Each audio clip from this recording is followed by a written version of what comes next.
Hey everyone, Kevin here, and welcome back to my channel. So I don't often do these generalized career videos, rather focusing on specifically instructional design and teacher-related issues, but this problem is impacting literally everyone. The fact that layoffs during 2025 and now into early to mid 2026 have nearly reached pandemic levels. In fact, we now have a new term to describe exactly what's going on in the job market: forever layoffs. And what's meant by that is historically layoffs tended to drop like bombs in a few huge waves. I don't know, like dumping boulders into a lake and seeing huge splashes. Last time I was laid off was exactly like this, where there were three huge layoff waves and then that was it. These earth shattering things where a lot of people all got let go at the same time, and then the company started to stabilize and return to some semblance of normal. I often called them boom and bust cycles. And it's why those layoffs always hit the news in big ways and practically everyone knew about them. But that's not what we really have anymore. Instead, this era we're living in is more of a steady drip of layoffs that never seem to end. More like having a faucet that's been left on and it keeps dripping, and over time, all that water adds up. And that's consequently not being reported in the media. So people have this very skewed idea of what the job market is really like. And unless you've looked for work in the last 2 years, you have no clue what it's really like now. And even worse, this issue compounds with the market becoming even more oversaturated with people who are all competing to try and secure the few available jobs and thus can't break into their fields. I even mentioned on a LinkedIn post recently how the glass ceiling to get into instructional design has essentially become bulletproof partly because of that. But I guess importantly, I remember how bad it was in 2024 when I was out of work for 8 months. And it's only gotten so much worse since, with all these people I know now winding up chronically unemployed and unable to find solid work.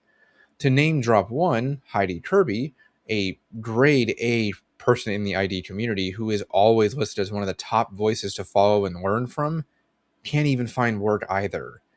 And if someone like that is winding up unemployed for a year or more, do you see the compounding problem for everyone else who's not a top voice in their field? It's even worse when a lot of tech related jobs, and yes, ID in particular, is not just saturated from all the people who've been laid off, but also from all the people still flooding into their professions trying to break into it too. And all of those people are becoming jaded since they can't find a job without realizing they're in fact underqualified for most of the roles they've been applying to, either from a simple lack of training, which would sell themselves as whatever job they're trying to do, or that they're competing for senior level positions when they don't have the years of experience to be hired in that role, so they can't get hired. And to put a point on it, companies are unicorn hunting right now. But I mean, can you blame them? It's a hiring market, not a job seekers market. When I finally got hired again after those 8 months, it was specifically because I was that unicorn they were looking for to fit into this role. I had the specific video and podcasting skills they wanted. I made trainings in the way they liked. I had the right personality to fit with their existing team. And I very much believed in their mission statement of helping those with physical and mental health issues due to my own struggles with both of those things since I left teaching. And that's what it took for me to get hired, guys. It took checking every single box, which is something that very few people can do now, especially the new people trying to get into the field who are stuck in a catch 22 problem where they need experience to get hired, but can't get experience because they can't get hired. I had countless hundreds of applications that I never even heard anything back from, or which were auto rejected within a few minutes, to the point that I almost gave up too. I even said in a video less than a month before I got hired that I was considering leaving the profession because I needed to put food on the table and I couldn't find a job. And clearly that's only gotten worse since. I saw so many friends, colleagues, and connections go into the holidays unemployed too, and it made me remember what that felt like when I did following my layoff in mid December of 2023. But what I really wanted to hone in on and highlight here is what that is doing to both the workers who do have a job and the masses of those who still don't have a job. This situation is scaring the hell out of people who still have a job and those who don't. Whether the media wants to report it well or not, we are in a white collar recession. And the constant threat of layoffs, because they never seem to stop now, since companies aren't doing those wave layoff models anymore and are instead doing them consistently every week or month. And all that's leading to this reality that no one feels even slightly safe.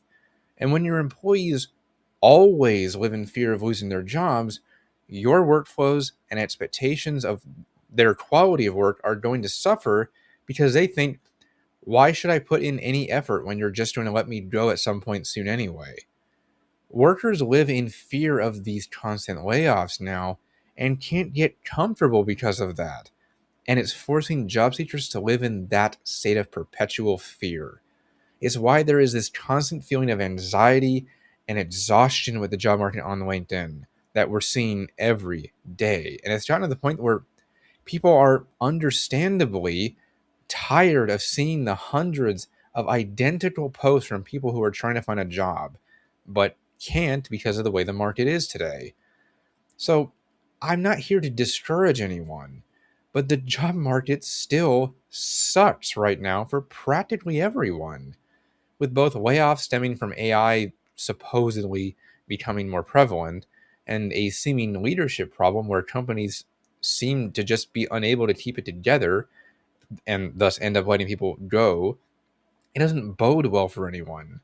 At this point, being the safest candidate who won't challenge them on things and who can do practically everything they ask for is the only real person with a chance of getting the job.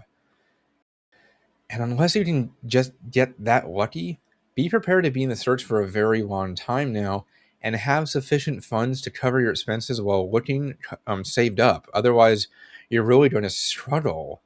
This market is no joke, and ID in particular is a very rough profession to try and get into right now with the oversaturation alone.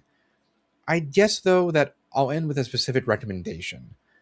Please just check your expectations. This is not the job market that we had before and immediately after the pandemic, where there was a lot of movement, but not so many people actively looking, so there were plenty of jobs out there.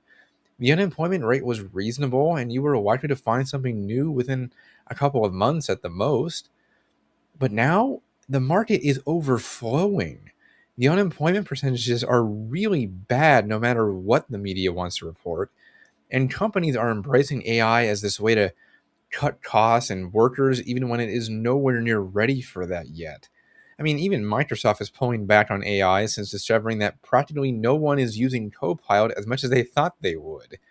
So the market is going to stay in flux for a while, and the forever layoff format is our new normal until something changes.